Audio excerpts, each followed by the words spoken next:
महाभारत में एक सबसे रोमांचित और सबको अपनी ओर मोहित करने वाला किरदार था जिसका नाम था कर्ण। सूर्यपुत्र कर्ण एक महान योद्धा और ज्ञानी पुरुष थे।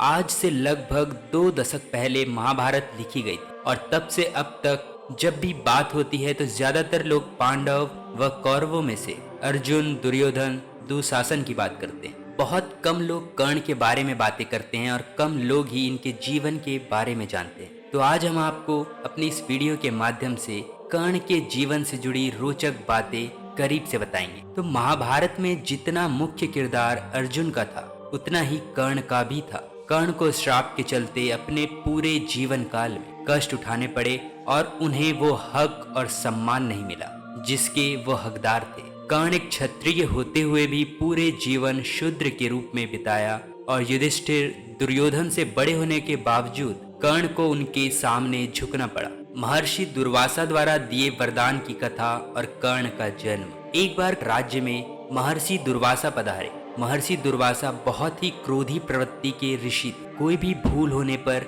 वे दंड के रूप में श्राप दे देते थे। अतः उस समय उनसे सभी लोग भयभीत रहते थे। कुंती राज्य की राजकुमारी का नाम था कुंती। राजकुमारी कुंती बहुत ही शांत, सरल और विनम्र स्वभाव की थी। अपने राज्य में महर्षि दुर्वासा की आगमन का समाचार सुनकर राजकुमारी कुंती ने उनके स्वागत, सत्कार और सेवा का निश्चय किया और मन, वचन और कर्म से इस कार्य में जुट गई। महर्षि दुर्वासा ने लंबा समय कुंती राज्य में व्यतीत किया और जितने समय तक वे वहां रहे राजकुमारी कुंती उनकी सेवा में हमेशा प्रस्तुत रही। उनकी सेवा भावना से महर्षि दुर्वासा बहुत प्रसन्न हुए और उन्होंने राजकुमारी कुंती को वरदान स्वरूप एक मंत्र दिया और कहा कि वे जिस भी देवता का नाम लेकर इस मंत्र का जाप करेंगे उन्हें पुत्र की प्राप्ति होगी और उस पुत्र में उस देवता के ही गुण विद्यमान होंगे।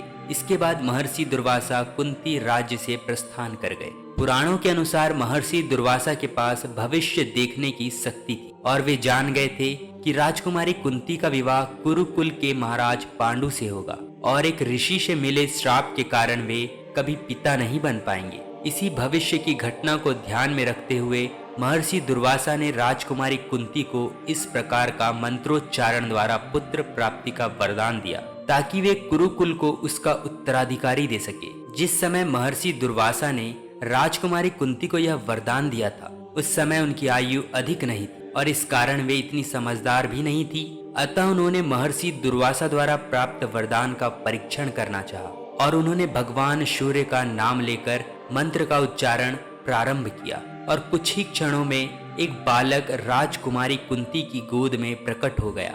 और जैसा कि ऋषिवर ने वरदान दिया था कि इस प्रकार जन्म लेने वाले पुत्र में उस देवता के गुण होंगे, यह बालक भी भगवान सूर्य के समान तेज लेकर उत्पन्न हुआ था। इस प्रकार बालक कर्ण का जन्म हुआ। इस प्रकार कर्ण की माता कुंती और पिता सूर्य भगवान थे।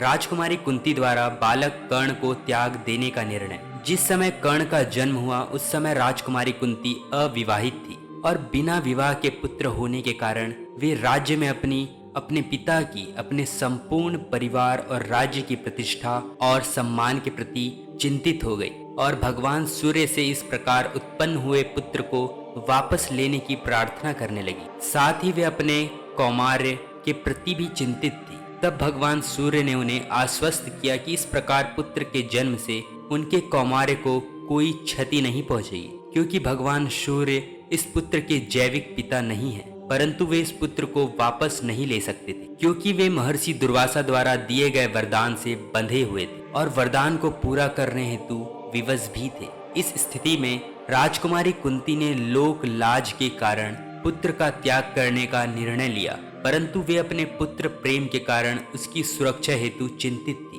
इसी कारण उन्होंने भगवान सूर्य से अपने पुत्र की रक्षा करने की प्रार्थना की। तब भगवान सूर्य ने अपने पुत्र की सुरक्षा के लिए उसके शरीर पर अभेद्य कवच और कानों में कुंडल प्रदान किए जो इस बालक के शरीर का हिस्सा थे। इन्हीं कुंडलों के कारण इस बालक का नाम कर्ण रखा गया।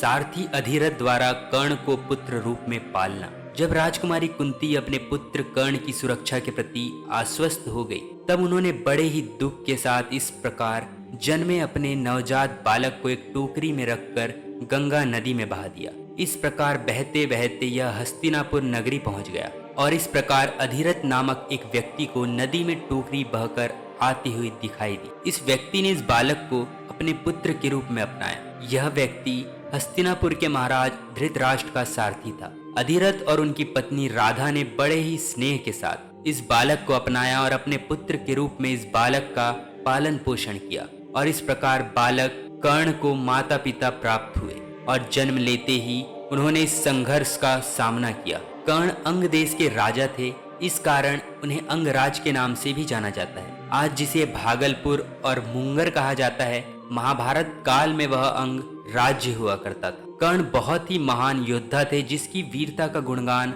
स्वयं भगवान श्री कृष्ण और पितामह भीष्म ने कई बार किया है। कर्ण ही इकलौते ऐसे योद्धा थे जिनमें परम वीर पांडु पुत्र अर्जुन को हराने का पराक्रम था। अगर ये कहा जाए कि वे अर्जुन से भी बढ़कर योद्धा थे तो अतिशयोक्ति नहीं होगी, क्योंकि इतनी शक्ति होते हुए भी अर्जुन को कर्ण का वध करते समय अनीति का प्रयोग करना पड़ा। अर्जुन ने कर्ण का वध उस समय किया जब कर्ण के रथ का पहिया भूमि में धंस गया था और वे उसे निकाल रहे थे और उस समय निहत्थे थे। कर्ण का आरंभिक जीवन।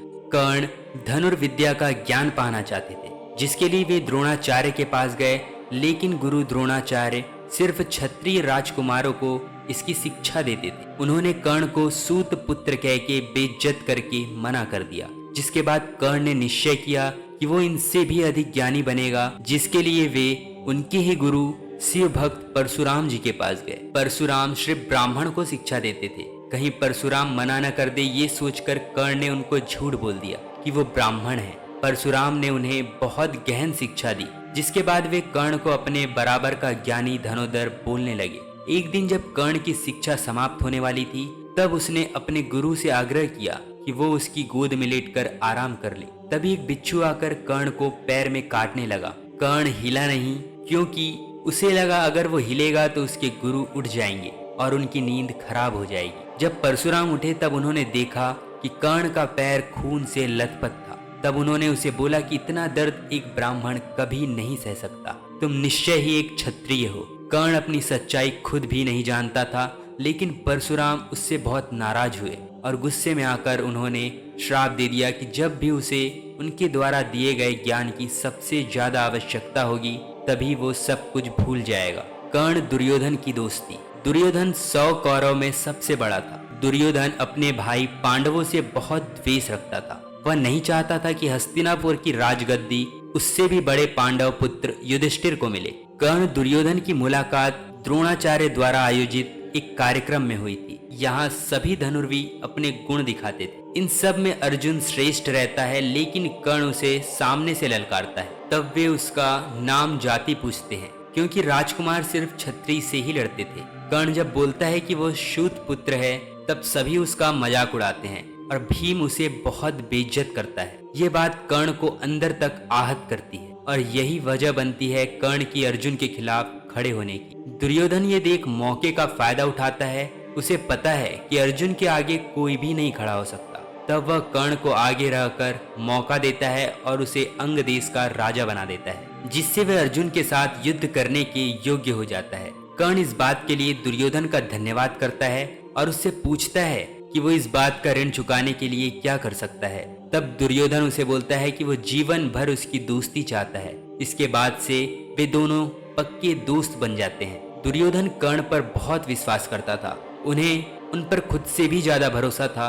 उनकी दोस्ती होने के बाद दोनों अधिकतर समय साथ में ही गुजारते थे। एक बार दोनों शाम के समय चौपड़ का गेम खेल रहे थे, तभी दुर्योधन वहां से चले गए। तब उनकी पत्नी भानुमति वहां से गुजरी और अपने पति की जगह वो खेलने बैठ गई। किसकी बारी है, इस बात को लेकर दोनों के बीच झगड़ा होने लगा। तब कर्ण भानुमति से पासा छीनने लगता है। इसी बीच भानुमति की माला टूट जाती है और मोती सब जगह फैल जाते हैं और उसके कपड़े भी अव्यवस्थित हो जाते हैं। तभी दुर्योधन वहां आ जाता है और दोनों को इस हाल में देखता है। दुर्योधन कर्ण से पूछता है कि किस बात पर तुम लोग लड़ रहे हो। जब उसे कारण पता चलता है तब वह बहुत हंसता है। इसके बाद भानुमति दुर्योधन से पूछती है कि आपने मुझ पर शक क्यों नहीं किया। तब दुर्योधन बताता है कि रिश्ते में शक की कोई गुंजाइश नहीं होनी चाहिए। अगर शक आ जाए तो रिश्ता खत्म होने लगता है। मुझे कर्ण पर पूरा विश्वास है और वो कभी भी मेरा विश्वास नहीं तोड़ेगा। कर्ण को दानवीर क्यों कहा जाता है?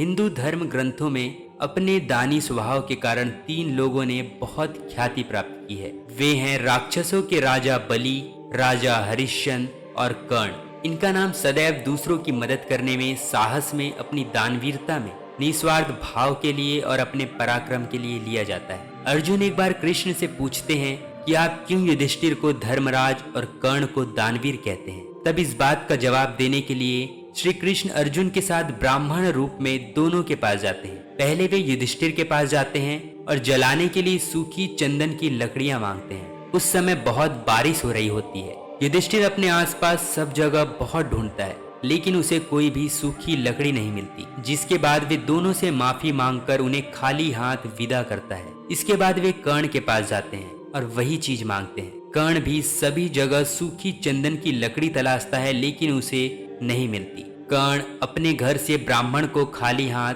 नहीं जाने देना चाहता था। तब वो अपने धनुष से चंदन की लकड़ी का बना दरवाजा तोड़कर उन्हें दे देता है। इससे पता चलता है कि कर्ण बहुत ही बड़ा दानवीर था। दानवीर कर्ण ने वैसे तो अनेक दान दिए, परंतु उनके जीवन के 2 महत्वपूर्ण दानों का वर्णन निम्नानुसार है। पहला है भगवान इंद्र को दिया गया दान। पुराणों के अनुसार कर्ण प्रतिदिन अपने पास आए याचकों को मनचाहा दान देते थे। ये उनकी दिनचर्या में शामिल था। महाभारत के युद्ध के समय जब वे अपने स्नान और पूजा के पश्चात याचकों को रोज की तरह दान देने लगे, तब उन याचकों में भगवान इंद्र अपना रूप बदलकर एक साधु के रूप में सम्मिलित हो गए और उन्होंने दान स्वरूप कर्ण के कवच और कुंडल मांग लिए। और कर्ण ने बिना अपने प्राणों की चिंता किए अपने कवच और कुंडल को अपने शरीर से अलग कर उन्हें दान स्वरूप दे दिया। इस प्रसंग में महत्वपूर्ण बात यह थी, दानवीर कर्ण को यह बात पहले से ही पता थी कि भगवान इंद्र अपने पुत्र अर्जुन के प्राणों के मोहवश उनसे इस प्रकार छल पूर्वक कवच और कुंडल का दान मांगने आएंगे। और भगवान सूर्य ने अपने पुत्र कर्ण को अपने पुत्र मोह के कारण उन्हें यह दान देने से मना किया, परंतु कर्ण ने इस प्रकार याचक को खाली हाथ लौटाने से मना कर दिया और अपने कवच और कुंडल सब कुछ जानते हुए भी खुशी खुशी दान कर दिए। दूसरा है अपनी माता कुंती को दान। कर्ण ने अपने और पांडु पुत्र की माता महारानी कुंती को भी अभय दान दिया था, अर्थात उन्होंने महारानी कुंती को दान स्वरूप ये वचन दिया था कि वे हमेशा 5 पुत्रों की माता रहेंगी। उनके सभी पुत्रों में से या तो अर्जुन की मृत्यु होगी या स्वयं कर्ण मर जाएंगे और वे महारानी कुंती के अन्य 4 पुत्रों का वध नहीं करेंगे। अपने इस वचन को निभाते हुए उन्होंने युद्ध में अवसर प्राप्त होने पर भी किसी भी पांडु पुत्र का वध नहीं किया और उन्हें भी जीवन दान दिया। कर्ण अर्जुन का युद्ध। कर्ण अर्जुन भाई होते हुए भी बहुत बड़े दुश्मन थे। दोनों के पास बहुत ज्ञान और शिक्षा थी। दोनों अपने आप को एक दूसरे से बेहतर समझते थे, लेकिन दोनों में कर्ण ज्यादा बलवान था। ये बात श्री कृष्ण जानते थे। वे कर्ण को अर्जुन से बेहतर योद्धा मानते थे। कर्ण ने अर्जुन को महाभारत युद्ध से हटकर भारत वर्ष का राजा बनाने के लिए बोला था, क्योंकि कर्ण युधिष्ठिर और दुर्योधन दोनों से बड़े थे।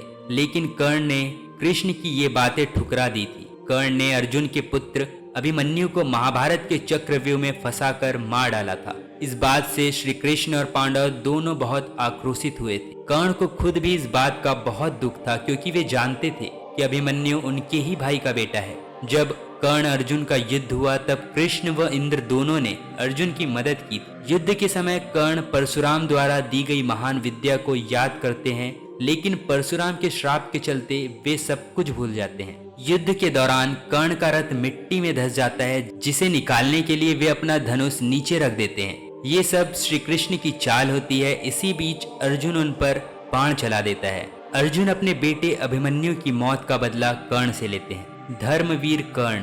कुरुक्षेत्र का युद्ध शुरू होने से पहले श्री कृष्ण कर्ण को बताते हैं कि वो पांडव से भी बड़ा है, जिससे वो राज्य का सही उत्तराधिकारी है, युधिष्ठिर नहीं। श्री कृष्ण बताते हैं कि वो कुंती और सूर्य का पुत्र है।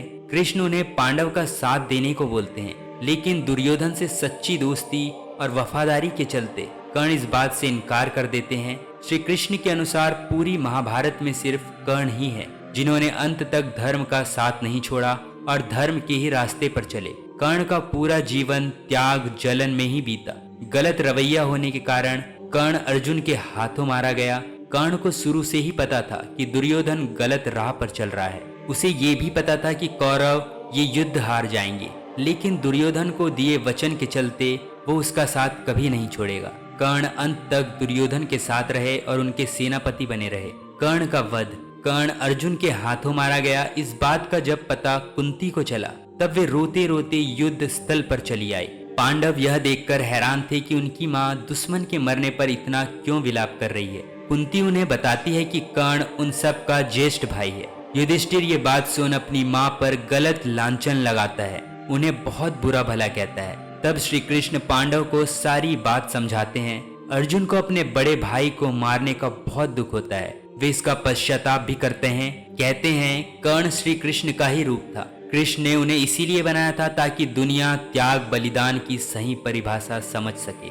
शिक्षा, इस प्रकार कर्ण के जीवन में हमें अदम्य साहस, वीरता, दानशीलता, कर्तव्य, वचनबद्धता और सदैव धर्म की राह पर चलने की सीख मिलती है। तो बस यहीं तक था आज का वीडियो। मिलते हैं एक और नए वीडियो के साथ, तब तक के लिए बी सेफ। जय हिंद, धन्यवाद।